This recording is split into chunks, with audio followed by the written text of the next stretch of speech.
Hello and welcome everyone, I am Madals and welcome to a best of one game. It is a ladder match and it is going to be on Entomb Valley. Let me introduce the two players to us all. It is of course the red Protoss player in the top right. It is BabyK, and in the lower left position we do have the blue Zerg player. It is Giantt, and I'm not entirely sure, I'm 99.9% sure it's a best of one ladder game, but again, it's one of the games of drop.sc, so it's always a bit hard because they don't name where it's from or give any indication of that. So unless you specifically say it's a best of 3 or something, it can be a little bit awkward. But yeah, PvZ. What do we have in store for us? Well, BabyK straight away dropping Pylon in the main base. On Entomb, that's quite usual because this area isn't the easiest place to wall off, and it can be a little bit difficult if there is any early aggression against you. Also, a really common build coming out from a lot of Protoss players at the moment is actually going for a 1 gate expansion against Zerg. It allows you to put on the Zealot harassment, a little bit of Zealot stalker poking, prodding. It's very comfortable then as well because you've got warp gate up sooner. To actually take your expansion and then go up to 4 gates and put on some really nice aggression there while teching behind it. So that's something that BabyK could be doing. It could just be a forge in the main. It's slightly safer. And we'll wait and see, but nope, Gateway is what it's going to be, so Gateway Expand almost certainly going to be coming out from BabyK. Meanwhile, Giantt, we should be seeing a 14 or 15 pull. It'll be a 15 pull now, obviously, due to the supply. That will then be followed up by a relatively quick natural. And because of the fact that it's a gate expand as opposed to a forge fast expand, you don't have to get this third base down quite as quickly. A lot of it, you want to delay, you want to get your gas up slightly sooner, so you want to go hatch, then into gas in order to get speed out, ready to be able to deal with some of the aggression that's coming at you. Then, when you feel comfortable, you're able to take your third base, usually around the much more traditional, around kind of 6-7 minute mark. And as a result, that keeps you safer, you get a bit more tech than you would otherwise, but your economy is going to be slightly lower than we see against, say, a more typical opponent. So that is really a rough guideline of what we should be seeing. BabyK apparently not going to be going though for that 1 gate expand, getting the second gas out. This is straight away saying it won't be that. And instead, this opens up a lot of tech options to BabyK, so we'll wait and see what he chooses to do. Giantt, though, has no indication of what's going on. The Overlords are going the wrong way. Knows he's not in the bottom right. Going to go and check up in the top left, but not looking across spawn yet. That late scout could really cost Giantt, because BabyK, he's got to be thinking, hey, or rather Giant's got to be thinking, okay, it's probably just a normal expansion. We do have the pylon coming down now, so this is a very strange build out of BabyK. The second gas is, you can still expand out of this, but it means you can have a lot more gas than you otherwise would. It's going to allow a lot more stalkers, a sentry out sooner as well, most probably. So it's going to be 2 stalkers on their way. That, obviously, because of the fact you've got the second gas, delays the amount of minerals you've got for this natural base, but it will still come down nonetheless. The Zealot was skipped. That's the big thing I'm seeing here. There was no Zealot coming down at all for BabyK, and as a result, these Zerglings are going to have to come and check. There is the 1 gas up there for Giantt. He just is, well, about halfway to getting enough gas in order to get speed down. Meanwhile, the single stalker has been spotted. That means that the watchtower getting contested. We should see a bit of defensive forces getting thrown out because, again, if you are worried about something following this up, and you should be seeing that stalker out so soon, you need to get a couple more units out. The queen alone won't be able to hold off 2 stalkers. So, as we can see, speed just getting started now for Giantt. The Nexus on its way down, the pylon, the second pylon down on the low ground. We've got the Cybercore halfway done with researching our warp gate tech. The 2 sentries queued up, so very sentry heavy. Perhaps BabyK going to be going into an immortal sentry push.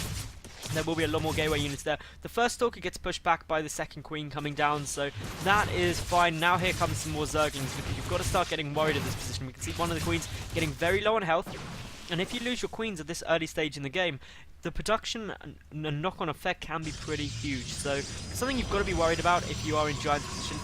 Now we've got 2 more gateways and the forge coming down. That takes obviously to 3 gates. That pressure is going to be ramping up and up and up. Not something that you're going to really want to be dealing with as a Zerg player, and why you can't afford to take this third base so soon. For the moment though, a lot of Zerglings are out on the field. Speed is about 30 seconds away from the completion. We do have the Zerglings trying to get this round. Are they going to get one of the stalkers? They are. That is a nice little grab straight away there for Giantt, picking that off. Takes away a lot of the pressure early on. The BabyK could be able to get down. Speed is now, what, a good 15 seconds away, and as a result, this stalker should be able to get back, but it will be pretty close. Speed only now 5 seconds away, should be able to get back to safety, and with the sentries there, the wall off will be good. There's speed done, and the Stalker luckily gets down in time. There goes the force field, trapping a couple of those Zerglings, but of course BabyK needs to be careful. He needs to not risk letting this wall off fall, so may just chuck down another force field shortly. Warp gate tech now finished. Hallucination is getting researched as well for the scouting, due to the fact that there's no chance of an observer here. Of course, if this was part of the swarm, there'd be no need for that. Giantt is getting up his third base behind this. That's all fine. The double evolution chamber up now as well, so he should be seeing the 1-1 upgrades come as well. So this is the other advantage of getting that one gas up sooner and only going lings, is you can afford those double upgrades. No super early lair timing yet out of Giantt. Instead, with the double upgrades and the third base, he should be in a good economical position and going into the mid game be relatively comfortable. BabyK choosing to get up the Twilight Council while picking up these rocks. The fact these rocks are getting taken down is an indicator the third base will be en route shortly. You don't want to take these out unless you want to take your third base. +1 happily coming down as well now for BabyK, who's comfortably just warping in units still. I'll be interested to see if it's Blink coming out here. It should be, and then what follows on from this research, because of course without the robotics facility you're suddenly in a position where, hang on, my tech is not going to be great with dealing with a lot of roaches and zerglings. And as we can see here, the roach warren, where is it? There we go. The roach warren nearly finished, and the macro hatch coming down as well. Lair now started. Giantt's production is really going to be ramping up. But as we can see as well for BabyK, the third base is now coming down. That's good news. BabyK will most likely wall off completely at the third to be safe from Zergling run bys. Blink has now just got started. That puts you in a good position in the mid game, and also it's something essential that you've got to get in the game anyway. And with the robotic facility now on its way down as well, you're going to be quite safe from any more sort of big pushes for the meantime. And due to this third base being later, you don't have to worry too much about the 11-minute max out on Roachling. But as we can see, a couple of roaches now hitting the field. 1-1 upgrades nearly done for the Zerg player. Meanwhile, for the Protoss player, +2 Protoss weapons coming down. Here's the wall off that I was expecting. Just 3 gateways coming straight down there. And the reason this is so good is you only really have to worry about a tiny gap in your wall to defend, which is obviously going to be very useful when you get a little berserkling pushes like that. But having seen those 3 gateways, straight away Giantt is able to assume that, hey, BabyK has got his third base up, or is at least in the process of taking it. Therefore, I need to start thinking about taking my fourth. The macro hatch is a nice little stopgap, which means that you can last without that fourth base for a minute or so longer. But generally speaking, you want to be a base up on your opponent at all times. So this is the fourth base Giantt is going to be looked to be taking. We'll need to gain a nice defensive position. We can see here a lot of spore crawlers and spine crawlers coming down at every base. So 2 spines and a spore at every base for the moment. The reason for this, any kind of warp in. If you're not confident with dealing with multitasking and you're going to be expanding quite heavily and go quite light on the army front, then you've got to be taking these sort of static defenses in order to be safe against any form of warp prism harassment or drop play. And as a result, I think that is great play by Giantt and should set him good for taking his fourth base. We've got 4 additional gateways now on their way down, as well as the infestation pit for Giantt. So again, we're teching very normally. We're at the 11:30 mark. So again, that infestation pit likely just going to start the hive off very quickly. We've got the Templar archives as well now, which is an interesting tech route out of BabyK. It means that he's going to be able to get a few high Templar predominantly for feedback on the infestors. Popping those off will be very useful indeed.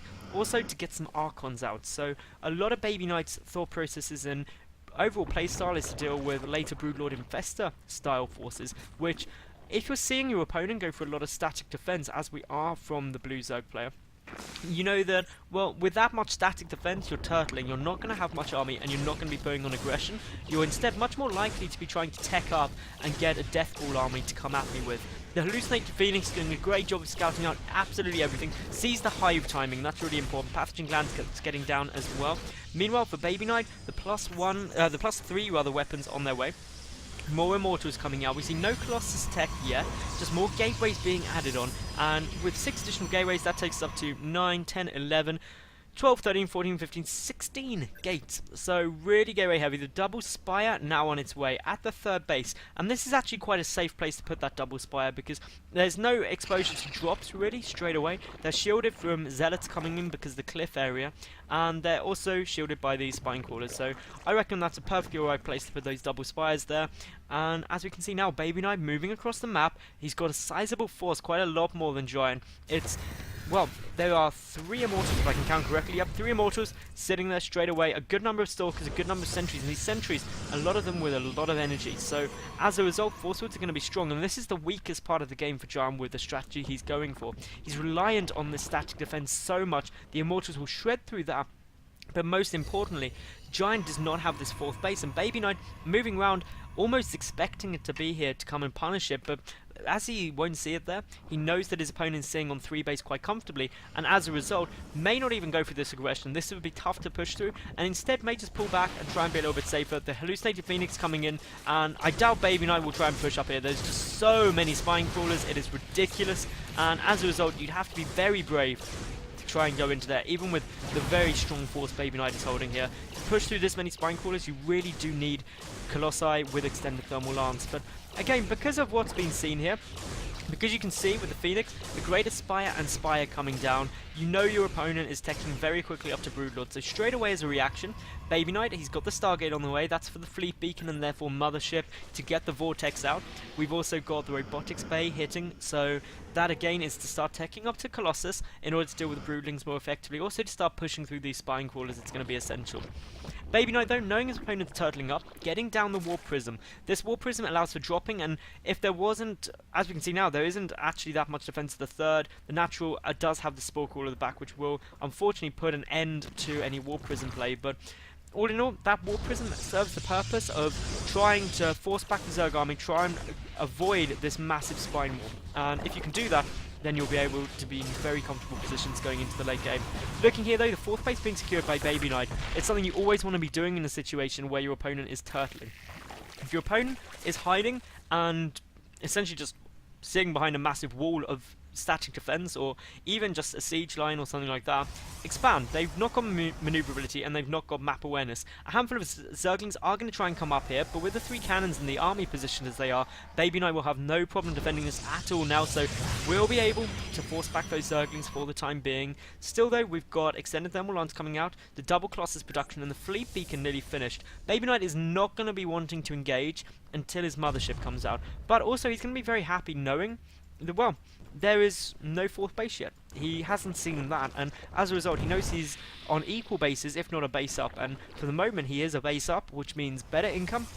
Looking at the worker tab, he's within 10 workers of his opponent, which is always going to be good as a Protoss player, and if we look around, the only thing BabyK's missing at the moment is his Mothership, so needs to start that shortly, just to make sure he can deal with those Broodlords when they hit the field, or when they hit the field in number, because for the moment there are 4 out, but that's not really that threatening. 4 Broodlords, it's not a big deal. You've got a lot of Blink Stalkers here, so you can just steal those out. Giantt, sacrificing a couple of these roaches, it gives him a good idea of how much army's there. It also frees up some more supply for him. BabyK though banking up a lot of minerals at the moment, as is Giantt though, and of course BabyK has a slight excuse that he's maxed out. Giantt isn't yet maxed out, so he really needs to think about starting to spend those minerals, and he's doing so by getting an awful lot of spine crawlers. That seems to be his predominant approach here. Looking though, wow, mass hallucinated Warp Prism. That is a pretty unusual thing, and of course Warp Prism, to someone who isn't expecting hallucination, can be very scary indeed. No reaction though out of Giantt, so that's fine, and of course the Warp Prism themselves will get some good scouting information. Meanwhile, this is a scary force for BabyK. He's got a lot of Archons and Locker Stalkers, and just the 2 Colossus, so not overcommitting there. That means he's going to be very strong on the ground, very good at dealing with all of those Broodlords when they start hitting. We've got more Corruptors on their way out, so we've still got 7 Broodlords and 2 Corruptors there. They should get switched over into Broodlords. The single Immortal now getting taken out, trying to do a little bit of damage, because BabyK needs to free up the supply for the Mothership, which he still hasn't got out, and that's the only fault I would raise. Chromatic Drive on its way out. We do have the armor upgrades coming. That is +1, just about to finish up. The 4th base gets taken out there while I'm looking at armor upgrades. My goodness, that was a ninja move by BabyK, pushing straight in and knocking it down. And Giantt is still staying in a very defensive position, but BabyK most certainly ahead at this point, 100% due to having more stuff. And he's got more stuff, and he's got better tech, and he's got more bases, which, when you look at it that way, there's 3. I always judge every StarCraft game to work out who's ahead or behind on 3 main factors. Who's ahead in tech, who's ahead in economy, and who's ahead in army.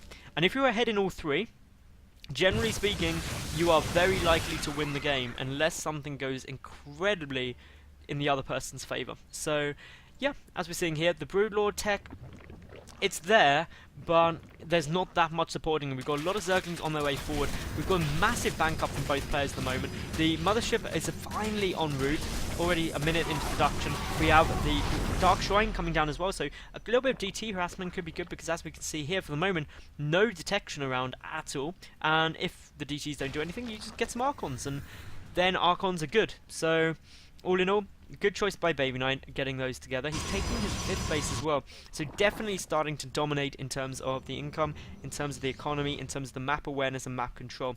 Creep spread out of Giantt isn't terrible.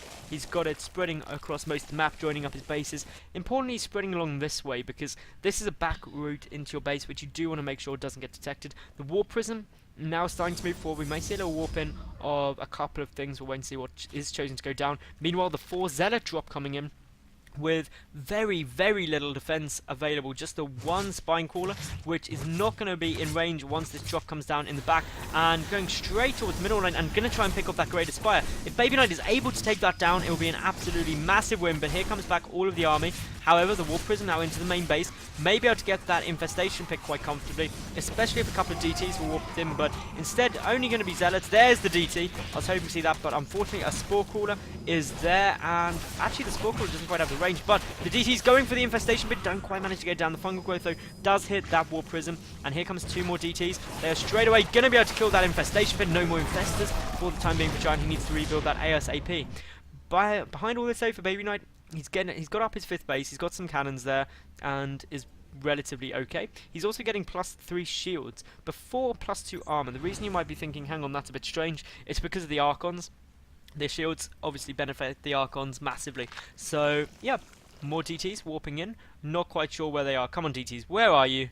Where are you? I saw you. Here's one coming down here. That's going to force a cancel there. There are more DTs around this map.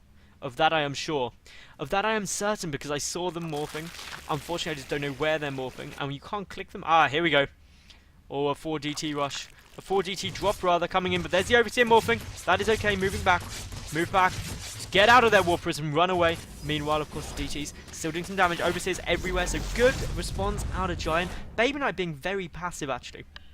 I'm surprised he's not been trying to pick this apart more, but of course when you've got this many Spine Crawlers on the field, you've got to be very, very careful. The Mothership is down, the Colossus count is at 4, we do of course have those 13 Stalkers as well, and the 7 Archons. Those 7 Archons, very important to deal with this large Broodlord force. There are 14 Broodlords but no Corruptors, which perhaps opens up the opportunity for BabyK to go safe for some Void Rays, and since there's so little anti-air, that would be very strong indeed against Giantt in this situation. But the resupply is always going to be scary if they go for a lot of Corruptors. So unfortunately not Heart of the Swarm, where obviously carry a Tempest Void Ray would be awesome in this situation, but again, still, we've got more gateways coming down for BabyK, playing really solid, to be honest. Nothing too risky, nothing too extreme, just macroing up, spending his money as best he can, and there's not much you can do when you've got that much money in the bank. Leaving some free supply just in order to get these warp in. So the DT's coming in, the Zealots coming in. We have now more Overseers getting morphed in, and as a result we've got, oh no, they're Broodlords, sorry. There are quite a lot of Overseers though around the map, so that in itself is a problem. And this, well, that hatchery very nearly goes down. Luckily the Spore Crawler there, the Transfuse hitting, and that was incredible. There's only 100 or so life remaining there. And did I hear a DT slashing? Yeah, I do hear DT slashing. Oh my goodness, that's never fun, but a good Fungal Growth to gain vision. So many more Overseers in there as well. Meanwhile though, BabyK, he's pushing across the map. He's got a good amount of forces. The Mothership is there. That Mothership nearly at full energy. That's going to be 2 potential Vortexes, and with those Vortex, he could easily trap all of this army. And if he gets a good number of those Broodlords in the Vortex, then chucks in the Archons, which he's now morphing 7 more, which will take him up to 14 Archons, that means really the Giantt will get one-shotted, everything in there. And as a result, that is going to end pretty badly. The Changelings are finally getting cleaned up as they're wandering past. For a second I was pretty scared they'd go through, but of course this gives Giantt vision. A good Fungal Growth goes off at the moment, trapping some of the units, and it may not do much damage, but every little Fungal Growth you get off, every little pushback and force back you get from the Protoss player at this point is good if you are the Zerg. As we can see though, still units pushing. My goodness, this is a big engagement now for BabyK. Infested Terrans coming down everywhere, and wow, the Mothership core, the Mothership does manage to get a Vortex off, not getting that many. A few more Broodlords caught that side. The Archons need to stay out until really a later point in this engagement, because if you send them in too early, they can't engage with the rest of the force. One Archons get picked off by those Spine Crawlers there though, and here we go. We've got a big hit there. So many Archons going down, but the Archons get instantly vaporized. The Broodlords on this side of things, well, one goes down, two goes down, and is the last one going to fall? No, it doesn't, and as a result, BabyK falls back for the moment. Giantt in a nice position. He's still got the supply lead. He's got a good number of Broodlords out still with 10, and his bank is absolutely huge. The only thing going against Giantt right now is that BabyK obviously does have equal bases to him. And if you're on equal bases as a Zerg, it's never going to be that great. BabyK trying to resupply relatively quickly, gets a big wave of warping, gets the 2 Colossi going. He's got these 4 High Templar which are going to come and drop as well, so that could be fun times. Where are they going to go? We'll wait and see. And well, yet again BabyK trying to push forward, gets the Stalkers nicely underneath the Broodlords, is able to get a couple of good volleys off. There's so many Broodlings right now. The Transfuse goes down, but look at this, another good blink forward by the Stalkers. They start picking off the Broodlords very, very quickly, but in comes the next wave from Giantt, and with those, the Stalkers are going to get cleaned up. BabyK, he's resupplying as quickly as he can though. He's getting out more units ASAP, more Stalkers coming in, more Zealots coming in. The 2 Colossus do start to fall back, but as we can see, those Stalkers coming back underneath, doing exactly what BabyK needs and wants to do, which is pick off those Broodlords. But unfortunately for BabyK, there's just reinforcements endlessly streaming through. The Stalker count down to 4. As a result, these Zealots will all get cleaned up. BabyK just coming up, he's hitting a brick wall as hard as he can, but as fast as he's knocking it out, Giantt is able to replenish it for the time being. But both players finding gas the limiting factor, of course, and with more Zealots on their way through, they're not going to be able to do too much because there's just such a ridiculous count on these Spine Crawlers. I wouldn't even like to make an estimate on just how many Spine Crawlers there are. Some of these Zealots do manage to make it through though, only to find, guess what, more Spine Crawlers. The Hive is going to get focused, but is no way going to go down. Just so many Spine Crawlers everywhere. Like, just give you guys an example of how many there are. They're going all around here, all around here. We've got more starting from there, all the way around here. And then these up in the main base as well. So literally Spine Crawlers everywhere.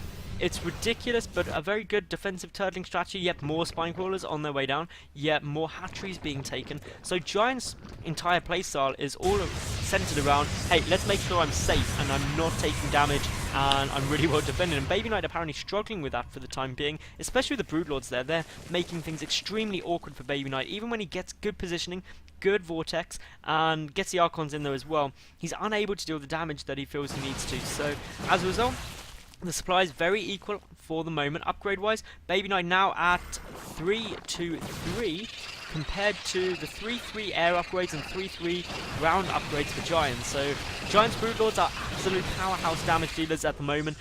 This is turning out to be a very, very long game indeed. These 4 High Templar not really having achieved much this game.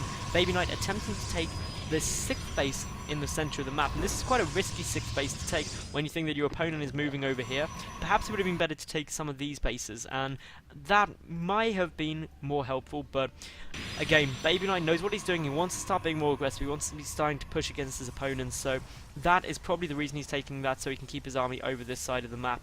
And of course, we're seeing here from Giantt, no surprise, more Spine Crawlers coming down. There's just such a sick amount of these Spine Crawlers. I mean, I'm going to just try and estimate how many we've got here, but I can assure you it is loads. Like, literally. I don't think I'm even going to be able to select them all, but if I start grabbing them, and I'm keeping an eye on the minimap here, then nothing too else is going down. Yeah, we've got nearly 2 whole pages, exactly. Just over 3 pages of Spine Crawlers. So that indeed is a lot of spines, and as a result, BabyK, he's going to struggle to cost effectively engage it, because as you keep pushing in, you're going to be losing units and taking damage, especially with the Broodlord supporting it. And as a result, BabyK does have to be quite careful, checking to see if there's a base up here. We'll be able to clean up these Zerglings, that doesn't really matter too much. This Warp Prism coming around the back, a slight area you could try and exploit, but again, This top base, that's going to go down now. That's fine. So that's good news for BabyK, who has taken the lead. He's got those 4 DTs coming in as well as 4 Zealots. The Spore Crawler is going to be the problem. That needs to get taken down very quickly. Unfortunately, an Overseer there as well now. So the DTs are looking to survive, trying to pick off that Spore Crawler ASAP, and it does now go down. That means that the single DT gets out. The Fungal Growth doesn't hit, but unfortunately another Spore Crawler sitting there for the time being. Mass Changeling just running over. I was like, what is that going towards the 6th base, or 5th base rather? And the answer is not too much. Dark Templar getting warped in. Overseers, though, absolutely everywhere. And as a result, this is going to see an end to these DTs. But with only one Spine Crawler attacking them, they're able to do good damage. Of course, DTs with +3 deal 60 damage per swing of their scythe. So, as a result, this hatchery does actually take quite a lot of damage. Another warp in would have been able to kill it. BabyK, though, poking prodding one side with drops, attacking the other, trying to split up the Zerg army, but as we can see, Giantt with just a massive Broodlords, 20 Broodlords and 11 Infestors are out on this field. That is absolutely bonkers, and as a result, BabyK just doesn't really know what to do. He's kind of stuck back here with the situation of, hey, my opponent has literally everything, and he's not even maxed out yet. 20 Broodlords and not maxed out. That is insane. We do see both players staying at around the 60-70 work count mark, so when you're 35 minutes through, that's fine. We do have the Archons still, well, just a couple of them in there. There's not as many Archons as you'd like in this situation. You want to have more Archons so you can get a good Vortex off, and therefore hopefully be able to get those Archons in there to pick everything down. The Spore Crawler, the Creep Tumors getting taken down on the side here. Some more cannons coming up. BabyK taking the middle 2 bases. Of course, that's going to be beneficial for him. If he can hold those 2 bases, it prevents Giantt taking them, and therefore does put a limit on how many resources he has, and puts BabyK in a position where, assuming he can at least engage equally, then he can obviously outproduce that of his opponent. One thing Giantt's got to be careful of is clumping all those Broodlords together. Just imagine one Vortex when they're all clumped there, and then the Archons getting in. My goodness, that would be insane and game-ending, but of course game-ending is something that I don't think we're going to be seeing for a while. BabyK trying to clear out some of these Spine Crawlers is like, my goodness, did you make anything other than Spine Crawlers this game? And of course Giantt would argue, Broodlords. I made Broodlords, Infestors, and Spine Crawlers because what you gonna do? And BabyK is indeed scratching his head, trying to work out what indeed am I going to do against this, because there is just so much static defense. And his approach is right. If you're gonna turtle, what you do, you expand behind. If your opponent is playing defensive, you take bases and take the map, and then you're just like, yeah, you can't deal with that. The bottom right base has been taken out. Still this War Prism going. The 4 Zealots there for the time being. There's a couple more Spine Crawlers there at this base. So, not going to have quite as much fun. Trying to pick off the Spore Crawlers so next wave can be DTs. That would be good, but the Archon getting taken down there. So many Infestors as well. Now the Fungal Growth hits, does trap the War Prism, and of course, with those few High Templar, is able to feed back a couple of Infestors, so that's nice by itself. The Infested Terrans though do manage to clear out everything else. Both players being super defensive at the moment, and well, not too much. They're both just sitting back and waiting, because you do not want to try and punch into here. Punching into here would result in your death. You've got to take apart this sort of spine wall very piece by piece and very carefully. Your only hope really is to try and attack at the sides, so you're engaging the minimum number of spine crawlers at a time, and that is exactly what BabyK is trying to do. Use the range of the Colossus, but he could end up in a bit of problems here. We see, of course, the Infestors moving forward, a Fungal Growth starting to hit things. Broodlord's coming closer. Where is the Mothership? The Mothership is right there. If he was able to get a good Vortex off, and look at how clumped up Giantt is, but he's not going to get Vortex yet. We see here that the Broodlings are pushing BabyK back. He's starting to struggle. He's starting to feel some problems, but mass feedback's going down right now from those High Templar. That is good little bits of micro, good little bits of attacks coming through from the red Protoss right now. Picking off those Infestors is one of the best things he can be doing in this situation. Minimize the energy available, minimize the fungal growth. But there's a blink forward, trying to get some of these Broodlords which are exposed. We've got the Mothership moving forward. A Vortex goes down. Pretty lackluster Vortex in my opinion though. Not getting that many units, but we can see here that yet still the Broodlords are pushing through. BabyK deciding this is a good engagement, and he's actually done great damage here indeed. Managing to pick off so many of those 20 Broodlords. Only 15 remaining now. They've got more Corruptors on their way out though. Yet more Broodlords are falling. There of course is the Vortex finishing, letting out a couple more of the Broodlords, able to knock them down in sizable chunks. And with the Stalkers here, with the 333 upgrades, that really these Stalkers are dealing as best they can. Looking now, only one Broodlord on the field at the moment. This is BabyKnight's chance. It is his best opportunity to end this game he's probably going to have. And we can see here the Giant is getting very, very low on gas. He's unable to produce the Broodlords he requires. 3 now in production. That'll take him only up to 4 though. So many Colossi are here. So many Stalkers are there as well. The Corruptor count very high up at 15. So the Colossi do have to be careful. But a good blink forward could pick up a lot of these Corruptors. There we go. A nice blink as I thought there would be. BabyKnight just slowly picking apart this Spine Wall. That is exactly the sort of thing he needs to be doing. The Corruptors trying to get into a good spot, but they are walking straight in towards those Stalkers, allowing lots of volleys of attacks to come off. But of course, Corruptors with 3 armor have 5 armor and 200 health still, so they take an awful lot of tanking, and as a result, we can see the Giant just trying to buy himself some time, trying to get some more Broodlords up. Starting to shell with a couple of Broodlords. The Infestors do have a little bit of energy between them, but there's the blink forward. Manages to catch one of them. The Warp Prism sending through a couple of High Templar, dropping down, feedbacking on those Infestors. BabyKnight relentlessly pushing. He's still got a lot of money as well, whereas Giant has run out, and therefore the GG goes down in what was a very long game, where BabyKnight did the best thing he could have done. He expanded everywhere, and he bought himself time and waited for Giant to make a mistake. And anyone who gets into long macro games, that's what you've got to remember. That if your opponent and yourself are maxed out, always try and get a good engagement, otherwise you will lose the game. And that's what we saw there from BabyKnight. Remember, if you did enjoy the game, make sure you like the video, leave a cool comment, and subscribe. I'll catch you all tomorrow for yet another new game. Thank you very much for watching, and bye for now.